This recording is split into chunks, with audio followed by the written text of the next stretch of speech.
Hello everyone, आज हम बात करेंगे स्टैंडर्ड फोर्थ के अंदर हमारा जो यूनिट नंबर 5 है ईवीएस में। इसका नाम है अनीता एंड द हनी बीस। अनीता एक गर्ल है और जो हनी बीस वो हनी बीस का काम करती है, मतलब शहद प्रोड्यूस करती है और उसका काम करती है और फिर वहाँ पर वो पैसे कमाती है। अब ये स्टोरी इसलिए हमें दी हुई है क्योंकि ये रियल स्टोरी है और यहाँ पे अनीता करके एक गर्ल है जिसे पढ़ाई करने का बहुत शौक था, बट पैसे ना होने के कारण वो पढ़ाई नहीं कर सकती थी। इसीलिए एक दिन उसने क्या किया कि वो पढ़ाई करने के लिए स्कूल में गई, छुपके से स्कूल में घुस गई और फिर बाद में उसके जो मदर और फादर होते हैं उन्होंने जान लिया कि ये स्कूल गई थी। तो उसके बाद उसे पढ़ाई में मतलब जो दूसरे टीचर थे वो उनके माँ बाप से मिले और फिर बाद में उन्होंने बताया कि जो 8 क्लास से क्लास 8 तक पढ़ाई का कोई भी खर्चा नहीं होगा, क्लास 8 तक स्टडी फ्री में होगी।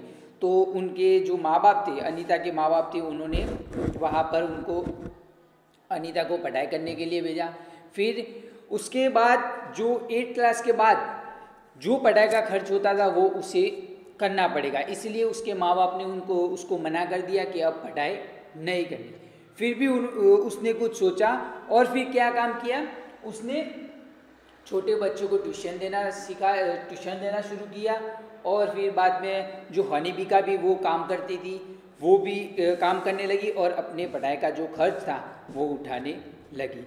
तो ये स्टोरी में पढ़ाई का कितना इम्पोर्टेंट, मतलब एजुकेशन कितना इम्पोर्टेंट है वो इसके बारे में ये यूनिट में बात की हुई है। तो आज हम ये यूनिट देखेंगे, हमारा chapter number 5 Anita and the honey बीस। तो आप सब स्टूडेंट्स बुक में देखो, तो यहाँ पर है फर्स्ट उसकी जो अभी की स्थिति कैसी है, वहाँ पर प्रेजेंट में क्या कर रही है वो वहाँ पर दिखाया हुआ है। तो यहाँ पर है कि my name is Anita Kushwaha, उसका नाम है Anita Kushwaha.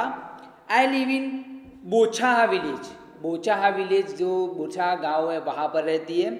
This village is at Muzaffarpur district in Bihar, जो हमारे इंडिया में बिहार स्टेट है। तो वो कहाँ पर रहती है, स्टेट बिहार में रहती है, बिहार स्टेट है, उसमें डिस्ट्रिक्ट है मुजफ्फरपुर डिस्ट्रिक्ट है, उसके अंदर बोछाहा करके जो गांव है उसमें वो रहती है। अब मुजफ्फरपुर में जो बिहार स्टेट के अंदर मुजफ्फरपुर डिस्ट्रिक्ट है उसके अंदर बोछाहा गांव में वहाँ पर ये अनीता रहती है। अब उसने आगे बोला है कि I stay with my parents and 2 younger brothers. Stay मतलब रहना, इसके साथ रहती है जो उसके पेरेंट्स है, उसके मम्मी पापा, और दूसरा उसके 2 भाई है उनके साथ वो रहती है। आई स्टडी इन कॉलेज, वो अभी कॉलेज में स्टडी कर रही है। Besides studying I teach young children, I also keep honey bees. अब वो स्टडी भी करती है, साथ में आई टीच यंग चिल्ड्रन, दूसरे बच्चों को भी वो सिखाती है, मतलब ट्यूशन देती है। और आई ऑल्सो कीप हनी बीज, और जो हनी बीज का मतलब शहद, हनी शहद हम गुजराती में बोलते हैं मध, उसका प्रोडक्शन भी ये करती है। सॉरी। और दूसरा उसकी स्टडी भी साथ में चल रही है। नेक्स्ट उसके बाद हमें दिया हुआ है कि all this have not been easy for me, ये जो भी ये सब पढ़ाई करना, साथ में काम करना, छोटे बच्चों को ट्यूशन देना, वो सब उसने बोला है कि मेरे लिए इजी नहीं था, क्योंकि व्हेन आई वॉज यंग, जब वो यंग थी, I use to spend all my time with my goats as they graze for food. Graze मतलब जो भेड़ बकरियाँ होती हैं उनको चराने का काम होता है, वहाँ पर वो करती है। जब वो एक यंग थी तब उसे पढ़ाई करनी होती थी, बट जो उसके माता पिता होते हैं उनको वो उसे पढ़ाई करने के लिए भेजते नहीं थे। तो वो क्या करती थी, I use to spend all my time with my goats, जो उसकी बकरियाँ होती है जो चराने के लिए जाती है उसमें उसका टाइम वो निकालती थी। दे ग्रेज फॉर फूड, और उन्हें खाना खिलाने में वो पूरा टाइम निकालती थी। मतलब भेड़ बकरियों को लेके वो चराने के लिए निकल जाती थी और पूरा टाइम निकालती थी। I always wanted to go to school, but my parents did not like the idea of girls going to school. उसने बोला कि I always wanted go to school, but वो हर रोज ऐसा सोची कि मुझे स्कूल जाना है, but my parents did not like the idea of girls going to school. but उसके पेरेंट्स को जो लड़कियां होती है वो उनकी स्टडी उनको पढ़ाना नहीं होता, इसीलिए पढ़ाना नहीं चाहिए, ऐसी आइडिया उनके दिमाग में थी, इसलिए वो उन्हें उसको स्कूल नहीं भेजते थे। तो यहाँ पर है कि कुछ पेरेंट्स ऐसे होते हैं कि जो गर्ल्स को पढ़ाते नहीं है, इसलिए गर्ल्स क्या करती है, वो घर का काम ही करती है। बट यहाँ पर एजुकेशन इम्पॉर्टेंट है, तो कैसे इम्पॉर्टेंट है वो ये स्टोरी में हम देखेंगे। नेक्स्ट उसके बाद हमें दिया हुआ है this is a true story, ये सच स्टोरी है। Anita Kushwaha is an ideal for the girls who have change their life by going to school. ये अनीता कुशवाहा एक आइडियल रोल मॉडल है दूसरी लड़कियों के लिए कि जो स्कूल जाते हैं, उनके लिए, जो दूसरी लड़कियां हैं उनके लिए बहुत ही ये एक रोल मॉडल है। मतलब उसकी जो लाइफ स्टाइल है उससे हम कुछ सीख सकते हैं। तो यहाँ पर है encourage children to find Bihar in the map of India. अब जो बच्चों को बिहार का मैप भी दिखाना है और फिर जो मैप है उनमें कौन सा स्टेट है वहाँ पर हमें दिखाना है। तो नेक्स्ट अगले पार्ट में मैं आपको जो बिहार का एक मैप भी दिखाऊंगा, इंडिया का एक मैप दिखाऊंगा, और मैप के अंदर से आपको बिहार कहाँ पर है वो मैं आपको फाइंड करवाऊंगा। यहाँ पर मैं बाई चांस यहाँ पर ड्रॉ करके मैं बता देता हूँ एक नॉर्मली कि आपको पता चल जाए। जैसे कि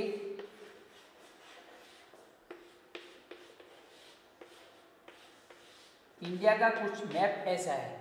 अब यहाँ पर जो है वो यहाँ पर है बिहार यहाँ पर, तो आपको इतना तो पता चल गया है कि बिहार कहाँ पर। अब उसमें वो स्टेट में कौन सी जगह पर मुजफ्फरनगर है और कौन सी जगह पर बिछुआ है वो मैं आपको एक मैप के जरिए सिखाऊंगा।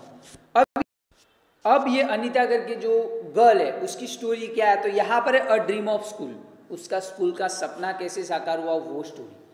तो one day I reach the school and silently set down behind the children. एक दिन वो स्कूल गई और छुपके से जहाँ पर क्लास शुरू था वहाँ पर स्टूडेंट के पीछे जाके बैठ गए। आई फेल्ट सो हैप्पी, उसने बहुत ही हैप्पी फील किया, बहुत ही खुशी हुई उसे। When I come back home and collected courage to talk to my parents about school. जब वो घर पे आई और फिर जो बातें थी वो उसने उसके पेरेंट्स को उसने बताई, जो स्कूल गई थी उसके बारे में बताई। But they clearly told me, but उनके पेरेंट ने उसे कहा कि not to go to school, अब से स्कूल नहीं जाना। आई क्राइड अ लॉट, मतलब बहुत रोई जब वो स्कूल गई छुपके से। फिर स्कूल के बाद वो घर पे आई और फिर घर पे आने के बाद उसके पेरेंट्स को बताया कि मैं स्कूल गई थी और ऐसे ही मुझे बहुत ही हैप्पी फील हुआ। बट उसके पेरेंट्स ने क्या कहा कि मना कर दिया कि अब से स्कूल नहीं जाना तुझे, तो वो रोने लगी। उसके बाद है कि one of the teachers in my village came to know about this and he explain to my parents about education. एक दिन ये अनीता की जो स्टोरी थी वो टीचर ने जान ली और फिर टीचर उनके गांव में आए, दूसरे टीचर थे वो गांव में आए और फिर ही explain to my parents about the education. Education कितना इम्पोर्टेंट है वो उसके बारे में उसके पेरेंट्स थे, जो अनीता के पेरेंट्स थे, उनको टीचर समझाने लगे कि एजुकेशन कितना इम्पोर्टेंट है, उसके बारे में जो अनीता के पेरेंट्स को समझाया। फिर बाद में the teacher also told them that they would not have to pay anything for my education up to class 8। तो यहाँ पर है कि उन्होंने ये भी समझाया कि आपकी लड़की के लिए 8 क्लास तक पढ़ने के लिए कोई भी खर्चा देना नहीं होगा, वो क्लास 8 तक फ्री में पढ़ सकती है। उसके बाद है कि the teacher said that it is the basic right of every child to go to school. Teacher ने कहा कि ये बच्चों की उम्र है, हर एक बच्चों की उम्र है कि ये उम्र में उसे स्कूल जाना चाहिए। My parents agreed and I started going to school. फिर उसके बाद में जो खर्च नहीं उठाना पड़ता था, क्योंकि वो खर्च नहीं उठाते, अगर वो स्कूल जाती तो उसका खर्च नहीं उठा पाती, इतने गरीब थे, इसलिए उसके माँ बाप उसे स्कूल नहीं भेजना चाहते थे। उसके बाद जब टीचर ने आके बोला कि क्लास 8 तक स्टडी फ्री है, तो जो अनीता के पेरेंट्स थे वो एग्री हो गए और उसे स्कूल भेजने के लिए रेडी हो गए। और फिर उसने बोला कि मैंने स्कूल जाना शुरू कर दिया। I was not so intelligent. उसने बोला कि मैं ज़्यादा इंटेलिजेंट नहीं थी, पावरफुल नहीं थी, but I always ask question. But her जो इंटेलिजेंट मतलब क्लास के पेपर में उसे ज़्यादा मार्क्स नहीं आते थे, but I always ask question, मैं ज़्यादा क्वेश्चन करती थी। तो बच्चों, आपको ऐसा लगता है कि पेपर में या फिर टेस्ट पेपर में हमारे मार्क्स नहीं आते, बट हमें कुछ अच्छा जानने के लिए और जानने के लिए टीचर को क्वेश्चन करना चाहिए। तो ऐसे ही अनीता भी टीचर को क्वेश्चन करती थी। उसके बाद है कि list out how much money you spend in 1 year for various school related things. अब आपकी स्कूल के दौरान आप मतलब एक साल में कितना पैसा जो बुक का होती है, फीस, ट्रैवलिंग खर्च, वो कितना करते हैं, वो यहाँ पर आपको लिखना है। जैसे कि मैं यहाँ पर लिखवाता हूँ जो ट्रैवल का खर्चा होता है। फर्स्ट है कि ट्रैवल का खर्च, सपोज हम ट्रैवलिंग करते हैं तो 600 रुपया है। फिर बाद में हम फीस का खर्च बोलते हैं, तो हमारे स्कूल का फीस का खर्च है 1 ईयर का 7000। ऐसे हम यूनिफॉर्म का खर्च होता है, तो यूनिफॉर्म का हमारा खर्च होता है 1 साल का 1500 रुपीज़। ऐसे ही पूरा आपको लिखना है। तो फर्स्ट है travel to school and back, school का जो ट्रैवलिंग खर्च होता है वो, फिर नोटबुक्स का जो खर्च होता है वो, फिर पेन पेंसिल का खर्च होता है वो लिखना है, यूनिफॉर्म का, school bag, lunch box, shoes and footwear का होता है वो, उसका लिखना है। फिर अदर थिंग्स, दूसरी चीज़ों का भी लिखना है। और लास्ट में अदर थिंग्स में जो दूसरा ऑप्शन दिया है, अदर थिंग्स में फर्स्ट ऑप्शन दिया है और दूसरा ऑप्शन दिया है, वहाँ पर आप लिख सकते हो फीस का खर्च। तो फीस का खर्च हमारा कितना होता है, इतना। तो ये सब आप लिख के उसका एडिशन करके नीचे टोटल अमाउंट है वहाँ पर लिख देना। तो ये सेल्फ आपको करना है, आप अपनी तरह से करना है। उसके बाद दूसरे भी क्वेश्चन है उसके पीछे पेज नंबर 34 पर, how much money did you spend on your books this year. आपने इस साल अपनी बुक के लिए कितना खर्च उठाया, मतलब कितने पैसे हुए, वो आपको लिखना है। तो ये भी आप सेल्फ कर सकते हो। अगर आपको नहीं पता तो आपके पेरेंट्स को भी पूछ के आप कर सकते हो। उसके बाद नेक्स्ट है कि draw a picture of school uniform of your choice in your notebook and colour. आपकी नोटबुक के अंदर, जो ईवीएस की नोटबुक है उसके अंदर आपकी स्कूल की यूनिफॉर्म बना के वहाँ पर कलर कर सकते हो। ये भी आपको सेल्फ अपनी तरह से करना है। नेक्स्ट उसके बाद जो स्टोरी थी वो कंटिन्यू है, तो यहाँ पर स्टडी इज़ कंटिन्यू, उसकी जो स्टडी थी वो कंटिन्यू चल रही थी। तो आई पास क्लास 5th, यहाँ पर है कि उसने क्लास 5th पास कर लिया। I knew that the cost of my study would increase now. उसे पता था कि जो अब हम मेरी जो स्टडी है उसका खर्च ज़्यादा होगा। यहाँ पर 5th दिया है, बट 8th क्लास के बाद 9th क्लास आती है, तो 9th क्लास में उसकी स्टडी का जो खर्च होता है वो ज़्यादा होता है। तो यहाँ पर है कि अब जो स्टडी होगी उसके लिए मुझे पैसे देने पड़ेंगे और वो ज़्यादा पैसे होंगे। तो my parents they are not ready for my education. तो उसके पेरेंट्स ने उसके एजुकेशन के लिए उसने मना कर दिया, बट वो रेडी नहीं हुए। But I wanted to study. Anita तो स्टडी करना चाहती थी, बट उसे उसके पेरेंट्स जो होते हैं वो खर्च उठा नहीं सकते थे, इसलिए उसे मना कर रहे थे। I started to teach younger children. फिर उसने क्या किया कि जो दूसरे स्कूल छोटे छोटे बच्चे थे उनको ट्यूशन देना, उनका ट्यूशन लेना उसने स्टार्ट कर दिया। From that money I continue my study. फिर उन छोटे बच्चों के जो स्टडी छोटे बच्चों को सिखाती थी, उसके बाद से वहाँ पर से जो पैसे आते थे उसके ज़रिए वो स्टडी अपनी कंटिन्यू कर रही थी। उसके बाद नेक्स्ट है, देखो पिक्चर भी दिया हुआ है, बाजू में एक फ़ोटो दिया हुआ है, वहाँ पर है कि जो अनीता जो छोटे बच्चों को सिखा रही है वो पिक्चर है। उसके बाद लेट्स अस टॉक, अब हमें बात करनी। तो यहाँ पर है कि every child has right to study, हर एक बच्चों को स्टडी मतलब पढ़ाई करनी चाहिए। Education up to class 8 is free, जो क्लास 8 तक आती है, क्लास 8 तक एजुकेशन इंडिया में फ्री है। What do you know about this, आप इसके बारे में क्या बोलना चाहते हो और क्या जानते हो वो आपको डिस्कस करना है। जैसे कि एजुकेशन 8 क्लास तक फ्री है, तो 8 क्लास तक तो हमें सबको पढ़ना चाहिए। गवर्नमेंट स्कूल के अंदर 8 क्लास तक फ्री है, तो 8 क्लास तक पढ़ाई करनी चाहिए। उसके बाद है, देखो एक फ़ोटो दिया हुआ अनीता की, जो मॉम है वो बाजू में है और फिर अनीता पढ़ाई कर रही है। यहाँ पर है कि slowly I started talking to other parents in the village about sending their daughters to school. Anita ने क्या किया, फिर दूसरे जो पेरेंट्स थे उनके पास गई और उनकी जो बच्चे थे, गर्ल थी, उनकी जो लड़कियां थी उनको भी स्कूल में आने के लिए उसने बोला कि आपकी बच्ची को भी आप पढ़ाओ और स्कूल में हमारे साथ भेजो। My parents also started helping me in my work, और उसके जो पेरेंट्स थे वो भी उसके काम में उसे हेल्प करने लगे।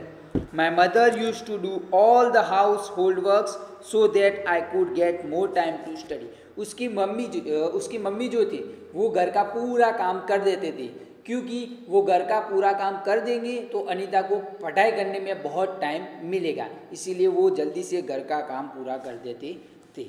अब नेक्स्ट, उसके बाद पेज नंबर 35 पे हमें दिया हुआ है कि बी कीपर यानी कि जो मधुमक्खियों का काम करते हैं वो काम करना है। वो काम कैसे करते हैं वो, तो यहाँ पर मैं आपको ऊपर से स्टोरी बता देता हूँ कि कैसे करते हैं। जैसे कि जो मधुमक्खियाँ होती है वो फर्स्ट ऑफ ऑल जो वर्कर मधुमक्खियाँ होती है,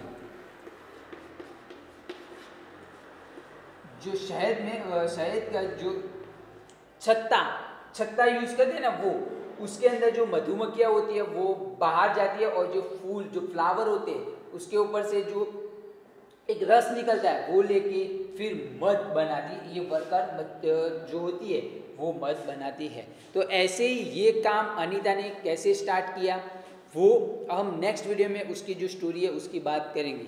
तो बच्चों आज हमने पेज नंबर 34 तक देखा, नेक्स्ट हम 35 पेज नंबर से उसने कैसे काम स्टार्ट किया वो हम देखेंगे। तो बच्चों आज के लिए सिर्फ इतना। Thank you students.